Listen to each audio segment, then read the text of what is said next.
میرے رسول پاک علیہ السلام کے غلاموں نے ایک پیغام دیا ہے ہمیں، اس پیغام کو یاد رکھنا۔ حضرت سعد بن ربیع رضی اللہ تعالیٰ عنہ کو احد کے میدان میں اتنے زخم لگے کہ اٹھا نہیں جاتا۔ نبی پاک صلی اللہ علیہ وسلم نے فرمایا جاؤ کو میرے سعد بن ربیع کا پتہ کرو وہ کہاں ہے۔ صحابہ آئے تو فرماتے ہیں جب ہم ان کے پاس پہنچے تو ان کی روح پرواز کر رہی تھی،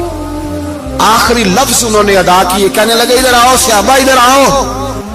میری وصیت سن لو۔ ہم قریب گئے، ہم نے کہا شاید بچوں کے بارے میں، اولاد کے بارے میں، گھر کے بارے میں کوئی وصیت کریں گے، تو حضرت سعد بن ربیع نے وصیت فرمائی، کہنے لگے جا کے نبی پاک کے غلاموں کو میرا پیغام دے دینا، جا کے امت مسلمہ کو میرا پیغام دے دینا کہ مسلمانوں اگر تم میں سے ایک بھی زندہ ہوا اور نبی پاک کی ناموس پر کوئی حرف آیا تو پھر اللہ کی بارگاہ میں تمہارا کوئی عذر قبول نہیں کیا جائے گا۔ یہ میرا، یہ میدان احد میں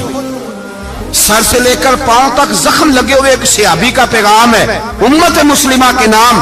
حضرت سعد بن ربیع رضی اللہ تعالیٰ عنہ فرمانے لگے میں مرتے وقت مسلمانوں کو پیغام دے کے جا رہا ہوں کہ اگر حضور کی عزت پر، ناموس پر،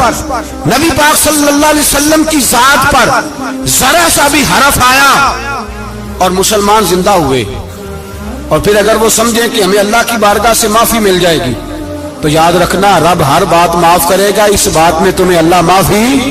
اس میں تمہیں یہ پیغام دیا سعد بن ربیع نے، اور امت کو سمجھایا کہ ہر بات میں کمپرومائز کر لینا، رسول اللہ کی ذات کے بارے میں کمپرومائز